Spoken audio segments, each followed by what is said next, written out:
छंद है। 127 नंबर का छंद हमें आज करना है। मालिनी छंद है संवर अधिकार। 125 और 126 हम देख चुके हैं। संवर अधिकार में क्या मूल विषय है? तो मूल विषय संवर अधिकार में भेद विज्ञान है। तो हमने समझा था कि संवर को हम भेद विज्ञान इसलिए कह सकते हैं क्योंकि अब आश्रय बंद नहीं हो रहा है, तो उसको समझ में आ गया है कि अच्छा है क्या बुरा है। इसलिए संवर को भेद विज्ञान से गिना जाता है। ठीक है, तो ये बात पता होनी चाहिए कि संवर अधिकार में मूल विषय क्या है। तो संवर अधिकार का मूल विषय भेद विज्ञान है। उसी भेद विज्ञान की कला को हम सीख रहे हैं अलग अलग तरीकों से, अलग अलग माध्यमों से। अभी तक मूल के भेद विज्ञान की कोई चर्चा आई नहीं है। संवर के बारे में साधारण से इंट्रोडक्शन दिया है। पर देखते हैं क्या 127 नंबर के कलश में कोई ऐसी बात आ रही है क्या। देखिए, 127 नंबर कलश किस चीज की बात कर रहा है उसके बारे में लिखा हुआ है।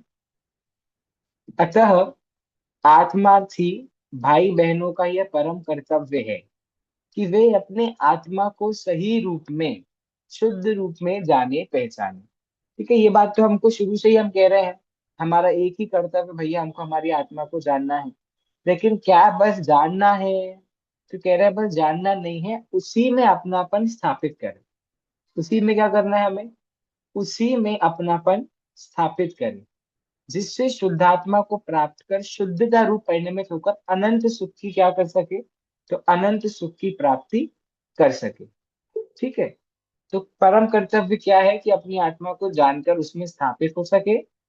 और स्थापित होंगे तो क्या होगा? स्थापित होने पर परम सुख की प्राप्ति होती है। ठीक है, देखते हैं इस बारे में 127 नंबर कलश में क्या बात आई है, वो हम देखते हैं। मालिनी छंद है, पढ़ते हैं। यदि कथमपि धारा वाहिना बोधनेन ध्रुवमुपलभमानः शुद्धमात्मानमास्ते तदयमुदयदात्मा राममात्मानमात्मा परपरिणतिरोधात् शुद्धमेवाभ्युपैति। देखिए, तीसरी पंक्ति पढ़ने में थोड़ा अटक सकते हो आप। तदयमुदय दात्मा, दात्मा राम महात्मा, दात्मा, फिर क्या बोलेंगे? राम महात्मा, फिर या तो महात्मा बोलो बस। दात्मा राम महात्मा आन महात्मा। और इसको एक साथ बोलोगे तो कैसे बोलोगे? दात्मा राम महात्मा आन महात्मा। ठीक है, वापस कलश पढ़ते हैं। यदि कथमपि धारा वाहिना बोधनेन ध्रुवमुपलभमानः शुद्धमात्मानमास्ते तदयमुदयदात्मा राममात्मानमात्मा परपरिणति रोधात् शुद्धमेवाभ्युपैति। रोला छंद है, बहुत अच्छा छंद है। भेद ज्ञान के इस अविरल धारा प्रवाह से कैसे भी कर प्राप्त करे जो शुद्धात्म को, और निरंतर उसमें ही स्थिर होता जावे, पर परिणति को त्याग निरंतर शुद्ध हो जावे। वापस पढ़ रहा हूं मैं ये, फिर आप लोग को और बताना। ठीक है। भेद ज्ञान के इस अविरल धारा प्रवाह से कैसे भी कर प्राप्त करे जो शुद्धात्म को, और निरंतर उसमें ही फिर होता जावे, पर परिणति को त्याग निरंतर शुद्ध हो जावे। क्या समझ आए इसमें से?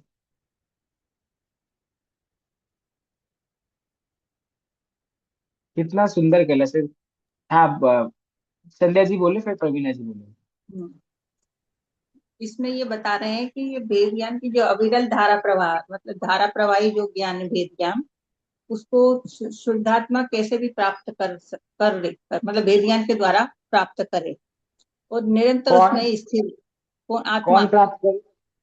इसमें आत्मा आत्मा शब्द तो यहाँ है नहीं। शुद्धात्मा है ना। तो शुद्धात्मा पर को इसमें, मतलब शुद्धात्मा को इसमें कैसे प्राप्त करना है, मतलब वो वेद ज्ञान के द्वारा धारा प्रवाह अच्छा अच्छा, ठीक है। और निरंतर ओके। उसमें स्थिर स्थिर हो जाना। और पर हम्म परिणति को त्याग कर निरंतर उसमें ही जब स्थिर हो जाएंगे तो शुद्ध हो जाए। वैसे तो देखो, सीधा सीधा अर्थ है इस कलश का बस एक चीज मुझे पूछनी है, धारा प्रवाह मतलब क्या होता है? निरंतरता, कंटिन्यूएशन। अच्छा, पर निरंतर शब्द तो ऑलरेडी नीचे आ गया है, और निरंतर उसमें ही फिर होता जावे। निरंतर शब्द तो नीचे आ गया ना। हाँ, तो यहाँ पे धारा धारा प्रवाह भी प्रवाह में हम्म, कंटिन्यूअस बोल सकते हैं कि जिससे मतलब, जैसे बोलते हैं ना अविच्छिन्न धारा, मतलब वो टूटे नहीं, हमारा जो भेद ज्ञान निरंतर चलता रहे सतत। अच्छा, तो जैसे ऊपर धारा प्रवाह है वो भेद विज्ञान के लिए है, ऐसा आप कह रहे हैं? धारा प्रवाह शब्द भेद ज्ञान के लिए है, ऐसे कह रहे हैं ना आप? हाँ, तो फिर अविरल धारा निरंतर, प्रवाह। ठीक है, फिर निरंतर शब्द किसके लिए आया है? पर परिणति का त्याग तो कर देंगे तो निरंतर शुद्ध हो जाएंगे। ओके। अच्छा, अविरल मतलब क्या होता है? अविरल मतलब जिसका बीच में कोई बाधा उत्पन्न न हो, अविरल मतलब ऐसे चलती रहे, अविच्छिन्न धारा जिसको बोलते हैं, ओके ओके, बिना ठीक है। रुकावट के। एक बार प्रवीणा जी को और सुन लेते हैं, फिर डिस्कस करते हैं। हाँ, बोलिए प्रवीणा जी। इसमें दो चीज बताइए। एक तो पहले धारा प्रवाह जो आपने बताया ना, वो वेद ज्ञान का विशेषण है धारा प्रवाह के। मतलब वो वेद ज्ञान किया है तो उसका जो प्रवाह है वो चलता ही रहे अपने आत्मा में। वो ज्ञान ज्ञान की धारा उसकी चलती ही रहे। अगर वो हम्म धारा चलती रहे तो परपरिणति अपने आत्मा में से निकलती ही जाएगी। जैसे शुरुआत हुई वेद ज्ञान की और वो स्पष्ट रूप से हमने उसको पहचान लिया उस अनुभूति को, तो फिर जैसे जैसे हमारा जीवन बढ़ता जाएगा तो अपने आप वो पर परिणति सब ख्याल आने लगेगी कि भाई ये सब पर परिणति है, मेरी तो है नहीं। तो वो हम्म जो निरंतर शब्द है वो अपने स्थिर भावों के लिए है। हम्म। और वेद ज्ञान का तो धारा प्रवाह है, जो हमने वेद ज्ञान हम्म, किया है उसका प्रवाह है। ओके, वेरी ये गुड। दो सेपरेट चीज जो आपने क्वेश्चन करे थे। और वो कैसे होता है कि निरंतर उसमें जो ये संस्कृत की थर्ड लाइन है ना, उसमें आत्मा रमता, मतलब आत्मा अपने में रमता रहे रमता रहे रमता रहे। हम्म तो फिर उसको और चीजों की जरूरत ही नहीं है, क्योंकि वहां इतना अखंड आनंद पड़ा है। जैसे आपने बोला है कि आगे वो संवर अधिकार में कहा कि जहाँ राग है वहां तो वो दुख है, विकार है, ये है। जहाँ ज्ञान है वो सुधरने का ज्ञान है, वहाँ आनंद है, सुख है, सिद्धि है। और जहाँ रागादि भाव है वहाँ संसार है। तो ये हम्म एकदम स्पष्ट हो गया है जिसने वेद ज्ञान कर लिया है कि इसमें तो संसार है, मुझे इससे पर जाना है। तो और फिर वो ज्ञान हो गया है तो उसको तो फिर वो जाएगा ही क्यों, उलझेगा ही क्यों? क्योंकि देखो। हर बार उसको धारावाहिक प्रवाह चलता ही रहता है, तो वो उलझना चाहता ही नहीं है उसमें। हम्म तो ये पूरे इस कलश का ये सार है। तार ये है कि फिर शुद्ध बनता ही जाता है वो, हम्म और शुद्ध बने। देखो, इसमें जो ये धारा प्रवाह शब्द आया है ना, क्या ये हमेशा ऐसा है कि धारा प्रवाह है तो हमेशा ही धारा प्रवाह बहती रहेगी? क्या ये नियम है? इसलिए अविरल शब्द आया है। जो संजय जी ने सही पकड़ा था उसके वजह से, बाधा नहीं होना। अनवरत, जैसे आप कहते हैं ना, अनवरत धारा बहती रहती है। तो जो भेद विज्ञान की धारा, अच्छा मुझे ये बताओ, क्या हमें और आपको आज तक भेद विज्ञान नहीं हुआ क्या कभी? हो गया है सर, हो कभी गया ना है। कभी तो, कभी ना हुआ कभी तो हुआ होगा होगा। पर अविच्छिन्न धारा नहीं हाँ, चली इससे सतत। बस बस। धारा, देखो, भेद विज्ञान होती है, होता है तो वो धारा प्रवाह से ही होता है। भेद विज्ञान की धारा ऐसा नहीं होता कि झटाक से भेद विज्ञान हो गया। वो धारा प्रवाह के फॉर्म में ही हमेशा भेद विज्ञान होता है। लेकिन हमारी धारा बहुत जल्दी सूख गई। हमारी धारा अविरल नहीं है भेद विज्ञान की, तो होता है जिस समय भेद विज्ञान होता है तो उस समय हमको लगता है मैं अखंड शुद्ध चिन्मय आत्मा हूँ। और जैसे ही वो धारा सूख जाती है, तुरंत हम संसारी काम में लग जाते हैं, हम वापस पर को अपना मानने लगते हैं, शरीर को अपना मानने लगते हैं। तो अमृतचंद आचार्य आप यही कह रहे हैं कि भैया आपको अब जो धारा प्रवाह करनी है वो कंटिन्यूअस वाली करनी है, नॉन स्टॉप वाली करनी है, अब बीच में रोकनी नहीं है।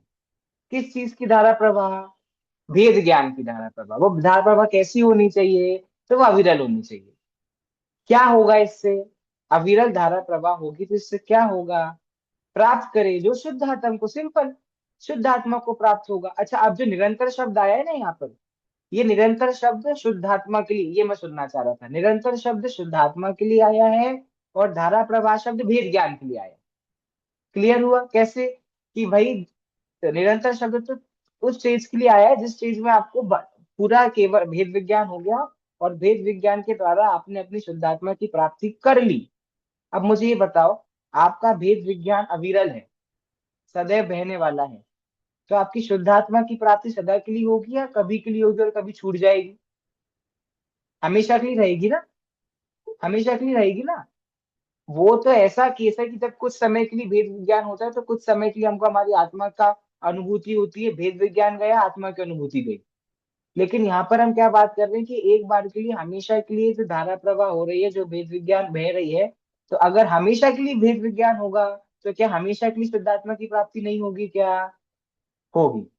तो उसके लिए निरंतर शब्द आया कि हमेशा कंटिन्यूस भेद विज्ञान करो, उस कंटिन्यूस भेद विज्ञान से आपको शुद्धात्मा की प्राप्ति होगी, वो हमेशा वैसी की वैसी रहने वाली है, अब उसमें कोई रोक नहीं आएगा। और उससे क्या होगा? उससे ही आत्मा की आनंद की प्राप्ति होगी, उससे हमारी आत्मा शुद्ध होगी। जो हमने बोला था ना कि सुख शांति प्राप्त कर सके, तो ये सुख शांति मतलब क्या होता है? आत्मा शुद्ध होगी तो सुख शांति प्राप्त करेगी।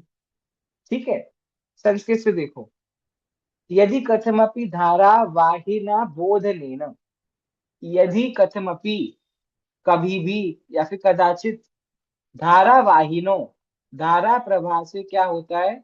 बोधनेन, बोध शब्द किसके लिए आता है? ज्ञान के लिए। तो यहाँ पर भेद ज्ञान हमको लेना है कि यदि कभी जो धारा प्रवाह हो रहा है, यदि कथमपि, अगर कभी, कभी मतलब होता ही है, तो कभी ऐसी स्थिति हुई कि हमारा जो धारा वाहिना मतलब जो प्रवाह हो रहा है वो कैसा है? बोध नेन, ज्ञान, भेद ज्ञान की धारा, अविरल भेद ज्ञान की धारा बह रही है, तो क्या होगा? ध्रुवम उपलभमान, ये उपलभमान शब्द पहले भी आया है। क्या अर्थ बताया मैंने उपलभमान का? कुछ याद है किसी को? उपलभमान शब्द का क्या अर्थ आया है पहले भी? प्राप्त करना। उपलब्ध माना मतलब होता है प्राप्त करना, मिल जाना। तो ध्रुवम उपलब्ध माना, ध्रुव की प्राप्ति हो जाती है। ध्रुव मतलब क्या होता है? अपनी आत्मा। ठीक है, तो यदि कंटिन्यूस निरंतर धारा प्रवाह, अविरल धारा प्रवाह वेद विज्ञान की हो रही है, तो ध्रुवम उपलब्ध माना, ध्रुव की हमको प्राप्ति होती है। और वो ध्रुव कैसा होता है? शुद्ध आत्मा नमास्ते, वह आत्मा शुद्ध होता है। शुद्ध आत्मा नमास्ते।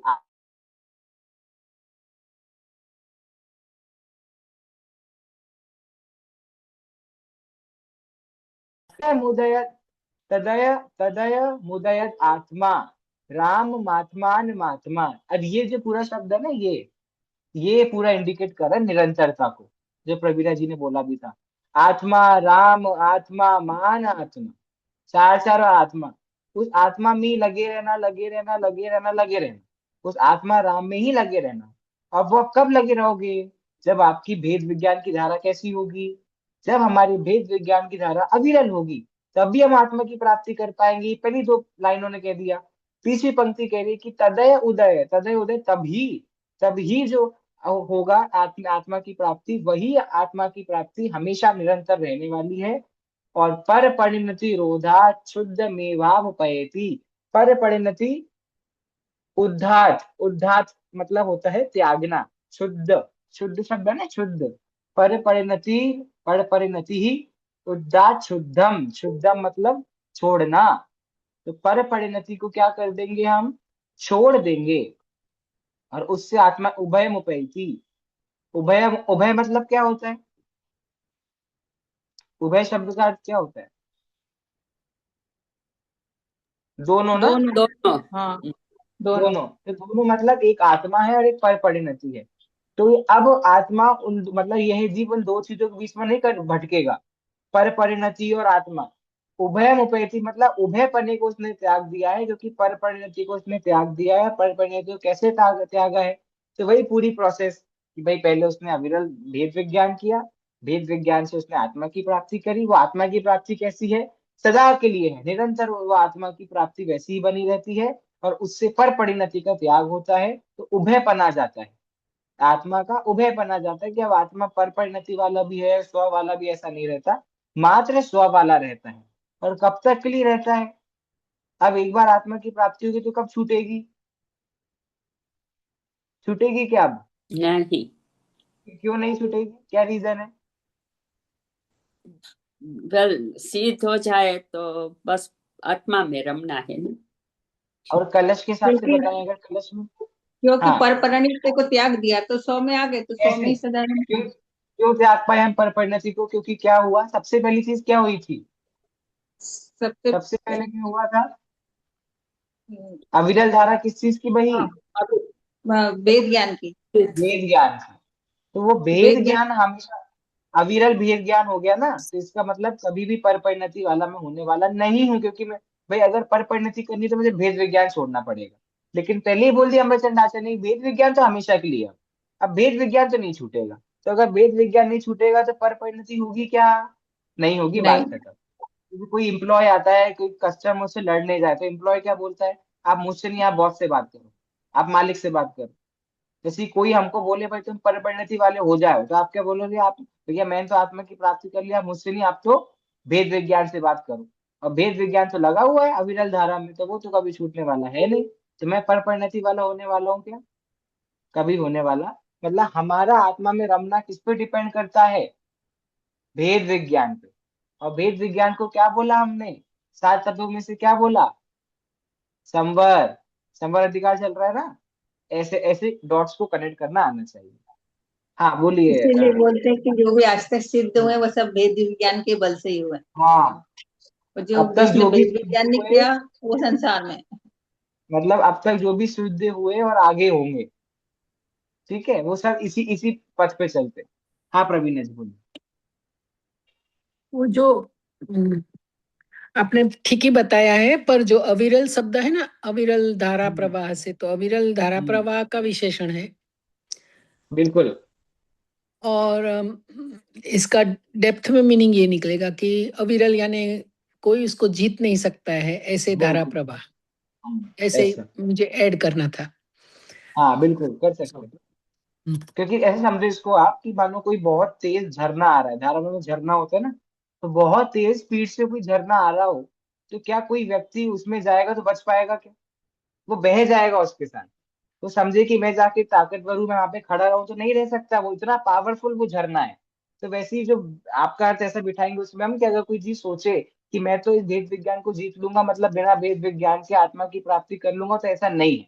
और जो कर्म है, वो सारे कर्म क्या है, अपने आप को हम कहते हैं ना, कर्म बड़ा बलवान। ये पंक्ति आपने सुनी होगी।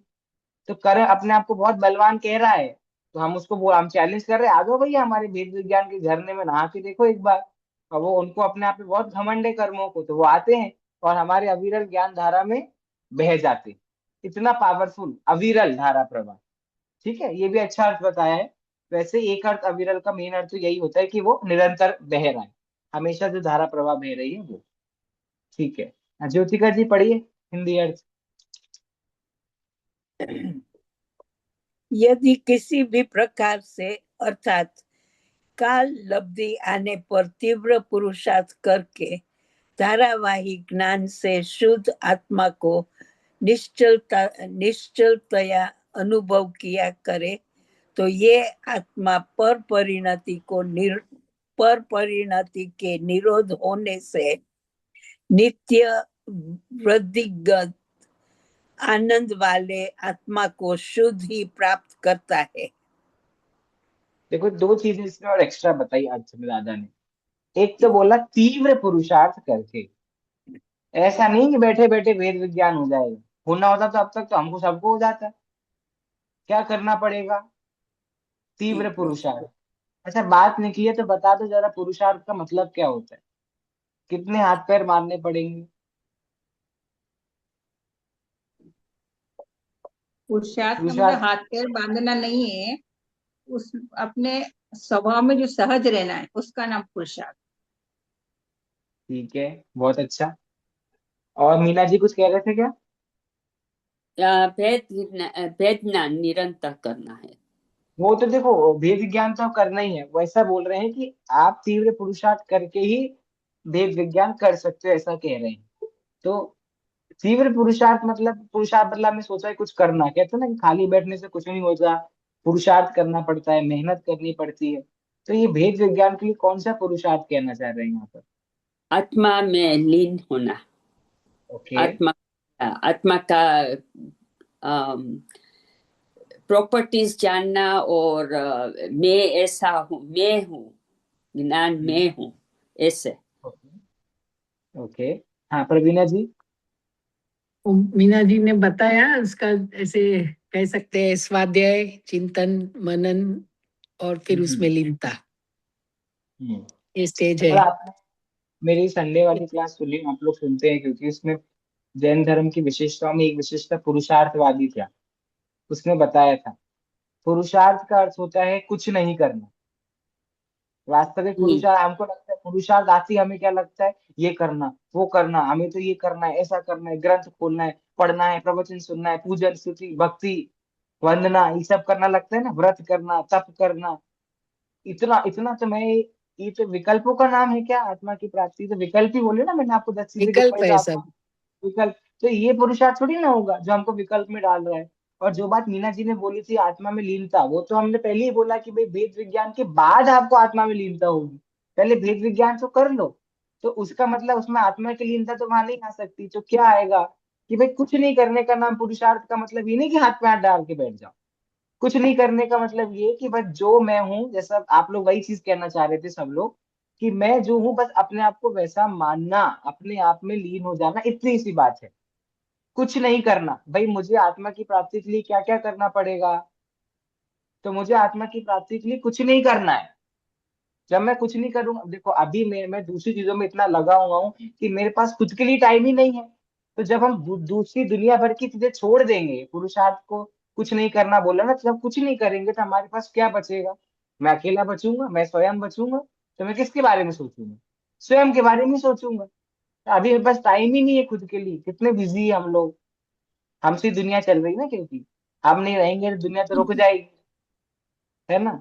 पर अगर हम अपने बारे में सोच लेंगे तो हमारा कल्याण जरूर हो जाएगा, लेकिन नहीं। तो एक तो ये पुरुषार्थ की बात यहाँ पर ये करी। अच्छा, दूसरी बात एंडिंग स्टेज में बोली कि जब जीव ने पुरुषार्थ कर लिया, वेद विज्ञान कर लिया, आत्मा की प्राप्ति हो गई, फिर बोला नित्य वृद्धिंगत। समझ गए होंगे वैसे तो आप लोग। नित्य वृद्धिंगत मतलब ऐसा नहीं है कि मैंने एक बार आत्मा की प्राप्ति कर ली तो बस खत्म। आपने एक बार अगर आत्मा की प्राप्ति कर ली तो वो आत्मा का आनंद हमेशा बढ़ता रहेगा, बढ़ता रहेगा, बढ़ता रहेगा, बढ़ता रहेगा। जैसे किसी को मानो रसगुल्ला खाना पसंद हो, गुलाब जामुन खाना पसंद हो, कितने गुलाब जामुन खा लोगे आप? कितने खा लोगे? थोड़ा। 5? और 5 6 ज्यादा बोल दिए। या। 5 है? क्यों, आपको तो पसंद है ना गुलाब जामुन खाना, तो जितने खिलाओ उतने कम होने चाहिए ना। आप लोग को ऐसा नहीं लगता कई बार कि वो अनंत काल तक सिद्ध परमेश्वरी रहेंगे, वो बोर तो नहीं हो जाते? क्या करते होंगे वो? अपने आत्मा की पहचान एक बार करते नहीं, अब क्या उसी के बारे में सोचते रहते हैं? हम लोग हो जाते हैं ना कई बार बोर, एक ही चीज को भले हमें कितनी पसंद हो, पर एक ही चीज को बार बार करने से बोर होते हैं कि नहीं होते? हो जाते हैं ना। तो वो बोर नहीं होते क्या सिद्ध परमात्मा? क्यों नहीं होते? ऐसा नहीं कि वो उनको कि भाई वो सिद्ध बन गए और ऐसा है। वो भी हैं जीव ही, एक ही चीज को कोई भी बार बार करेगा तो बोरियत होती है, लेकिन क्योंकि उनकी आत्मा में हमेशा वृद्धि हो रही है, तो हर पल उनको एक नया नया मतलब और शुद्ध आत्मा जानने में आ रहा है। हर पल एक नया निखरता हुआ आत्मा उनके सामने आ रहा है, नित्य वृद्धि, नित्य वृद्धि। तो उसको कितना आनंद आता हो, क्योंकि आत्मा का कोई लिमिटेशन नहीं है, लिमिटलेस है। तो जितना जैसे सागर होता है, समुद्र होता है, उसमें जितना डूब सको उतना डूबो, उसका कोई अंत नहीं है। वैसे ही आत्मा को जितना जान सको, जितना उसमें लीन हो सको हो, क्योंकि वो नित्य वृद्धिंगत है। तो पहले पुरुषार्थ करना है, 4 स्टेप हो गई। पहली स्टेप पुरुषार्थ करना है, पुरुषार्थ करके नित्य धारा प्रवाही वेद विज्ञान करना है। फिर तीसरी स्टेप क्या है? नित्य धारा प्रवाही भेद विज्ञान करने के बाद वो आत्मा, शुद्ध आत्मा की प्राप्ति होती है। उस शुद्ध आत्मा की प्राप्ति से क्या होता है कि चौथा स्टेप होती है, मतलब वह आत्मा हमेशा वृद्धि को प्राप्त होती रहती है, मतलब उस आत्मा से हमेशा वृद्धि में आनंद की प्राप्ति होती है। इतनी बात है। ठीक है। ये हुआ 127 नंबर का कलश।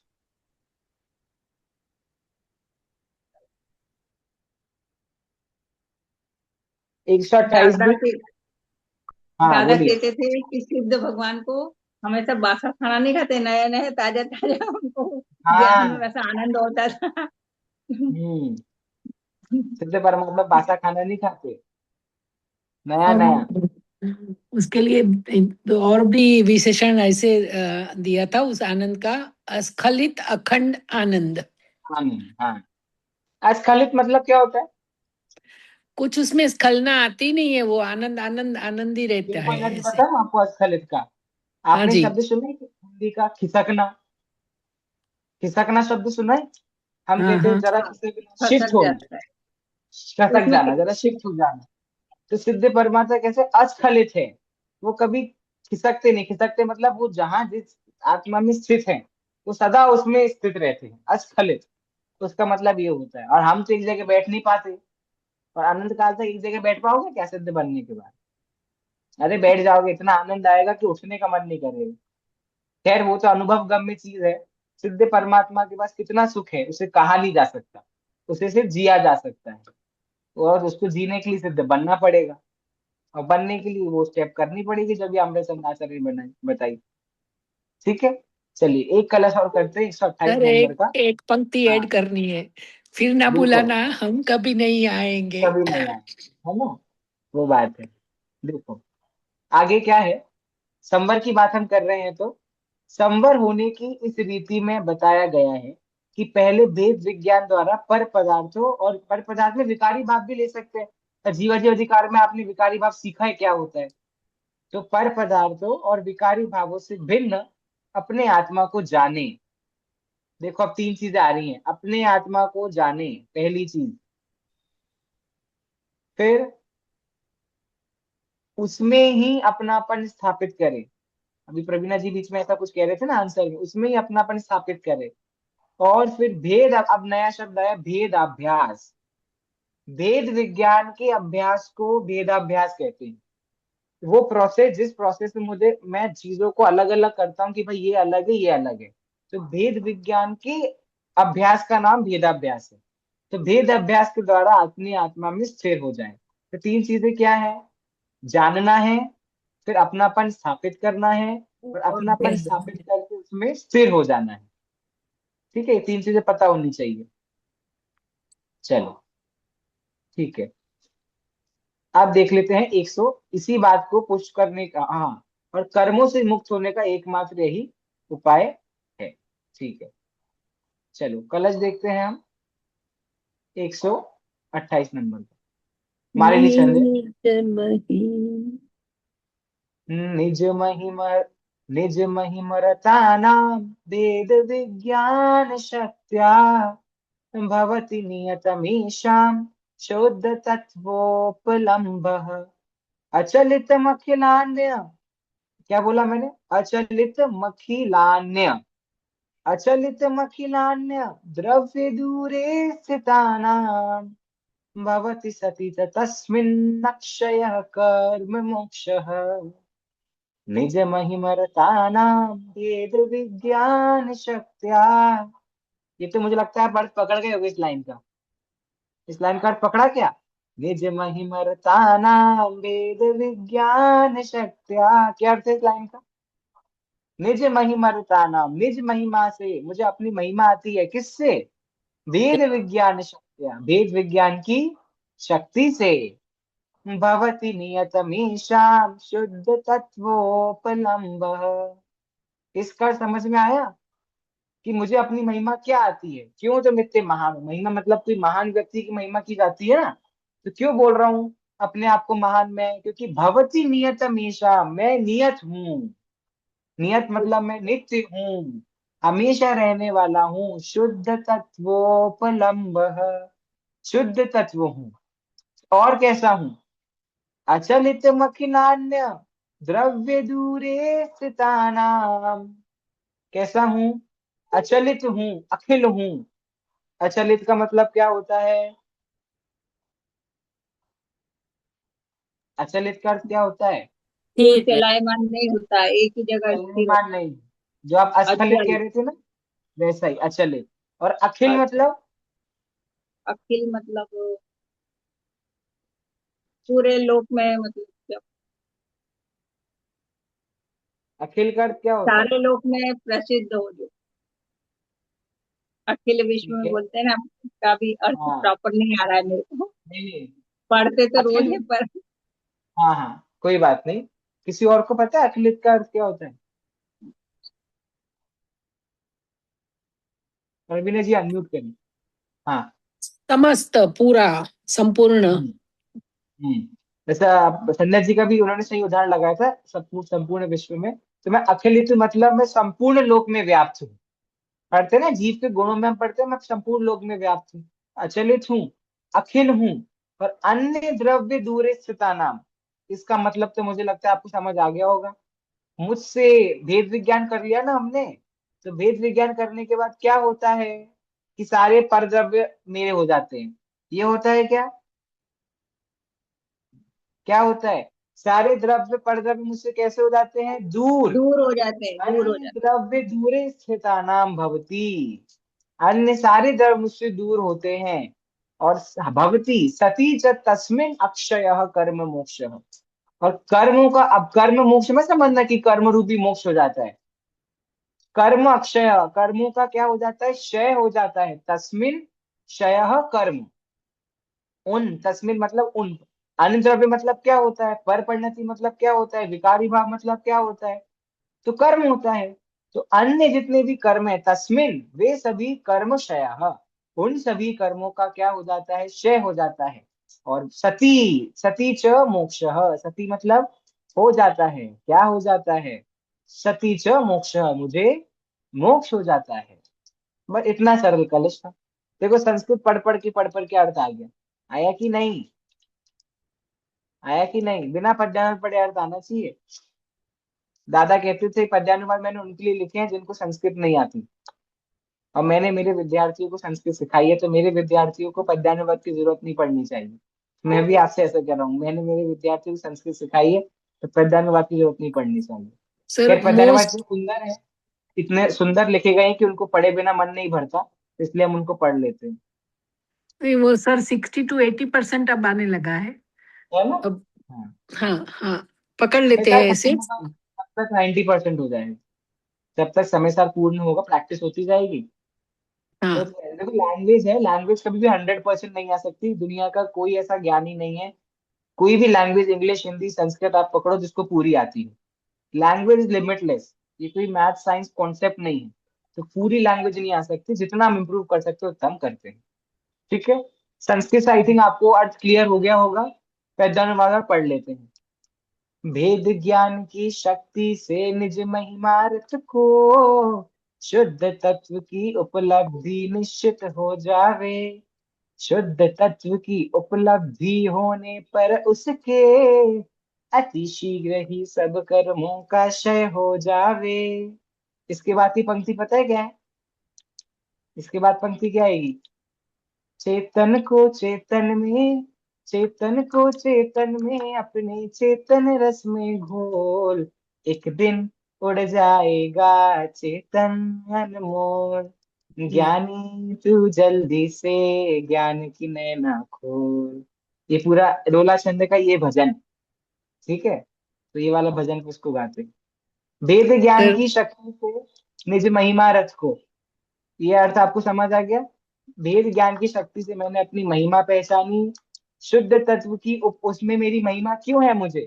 क्योंकि शुद्ध तत्व की उपलब्धि निश्चित है। ऐसा हो ही नहीं सकता कि आपको वेद विज्ञान हो जाए और आपको शुद्ध तत्व की उपलब्धि ना हो। शुद्ध तत्व मतलब मैं। तत्व और द्रव्य में आपको अंतर बताया ना मैंने। जीव तत्व और जीव द्रव्य में क्या अंतर है? तो जीव तत्व मतलब मैं स्वयं। बाकी सब जीव भी मेरे लिए अजीब है, पर हैं। लेकिन जब मैं जीव द्रव्य बोलूंगा तो दुनिया भर के जीव जीव है। पर जीव तत्व बोलने से मैं सिर्फ मेरी बात कर रहा हूँ। तो शुद्ध तत्व मतलब मैं स्वयं।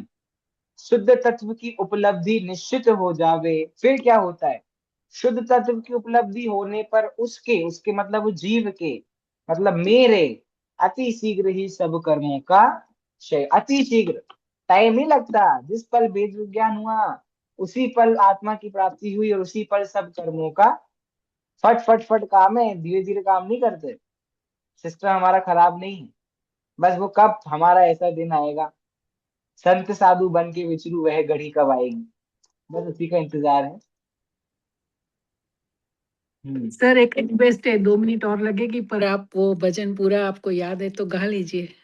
वो एक्चुअली जो भजन है वो आज तक से रोला छंद के साथ ही 2-3 पंक्ति गई, मुझे ढूंढना पड़ेगा। तो भजन मुझे मिल जाएगा तो मैं निकाल लूंगा, फिर हम अगली क्लास में पक्का उसको गाएंगे। मुझे निकालना पड़ेगा एक्चुअली। आई जरूर don't say have it sir, right हम नाउ। 10 हाँ, लक्षणा में फिर उसको सुनते रहेंगे, मतलब सुनते 10 रहेंगे लक्षण सुनते रहेंगे। मैं लूंगा आप उससे लोगों की पहले भी। क्लास। हाँ। 10 लक्षण का करूंगा अनाउंस, तो एक विषय हम पकड़ेंगे 10 दिनों के लिए। और 10 लक्षण में 10 दिन आप लोग की मैं क्लास लूंगा, अगर आप लोग समय निकाल सके तो, क्योंकि मेरा कहीं बाहर जाना पॉसिबल नहीं है मेरे बाकी करिकुलम सर स्टडीज के हमने, चक्कर में। आप बता देना, हम सर निकाल लेंगे, है ना। समय निकाल लेंगे। सर, मैं नहीं आ पाऊंगी कोई क्योंकि बात नहीं, कोई सर, बात नहीं।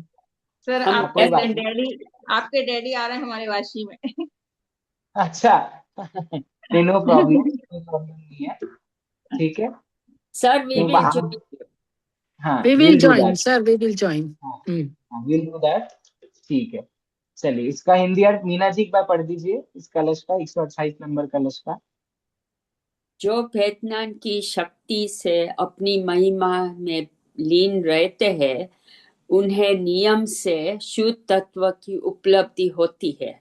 शुद्ध तत्व की उपलब्धि होने पर अचलित रूप से समस्त अन्य द्रव्यों से दूर रहने वाले जीवों के कर्मों का अक्षय नाश होता है। तात्पर्य यह है कि उन्हें पुनः कर्म बंध नहीं होता। देखो यहाँ पे अक्षय, हम हमेशा अक्षय को अच्छे के लिए यूज करते हैं कि अक्षय सुख की प्राप्ति होगी। यहाँ पर बोला अक्षय कर्मों का, कर्मों का अनाश कैसा होगा। अच्छा, कर्मों नहीं, का अक्षय नाश होता है और अक्षय कर्मों का नाश होता है, इन दोनों वाक्यों में क्या अंतर है और कौन सा सही है।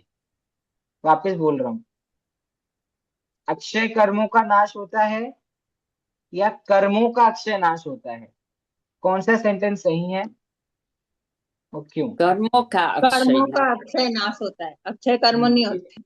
ये कर्म अक्षय होते तो भैया, तो फिर तो आज तक कोई मोक्ष जा ही नहीं पाता। ठीक है। जी, बस उन्हीं से बंधे बंधे रहते संसार पर में। पर अक्षय नाश का मत, अक्षय मत होता है हमेशा के लिए। हमेशा के लिए कर्मों का नाश उसकी कला से क्या है। Only one process that we have, उसका नाम क्या है, भेद विज्ञान।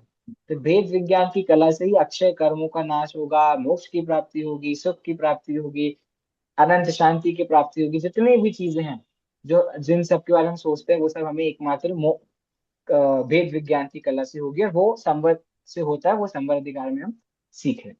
ठीक है। 128 कलश हमारे हो गए हैं। 129 से हम करेंगे फ्रॉम।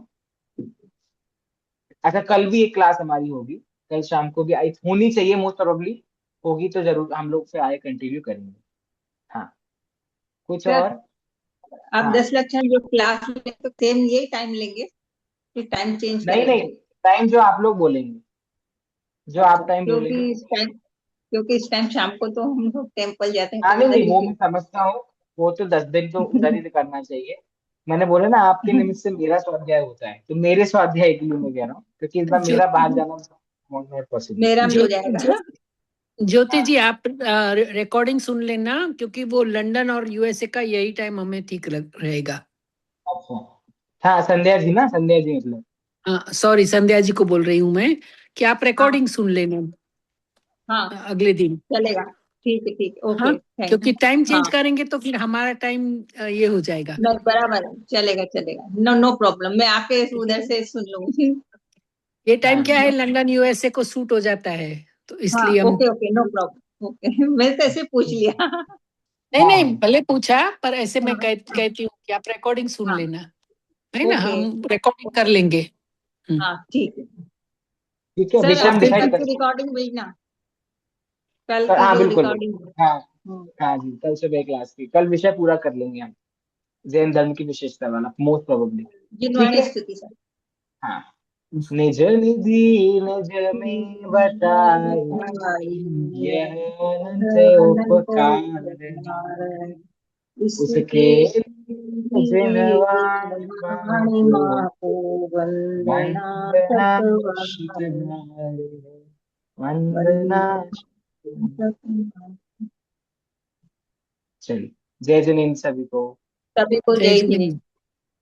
जय जिनेन्द्र। जय जिनेन्द्र। जय जिनेन्द्र।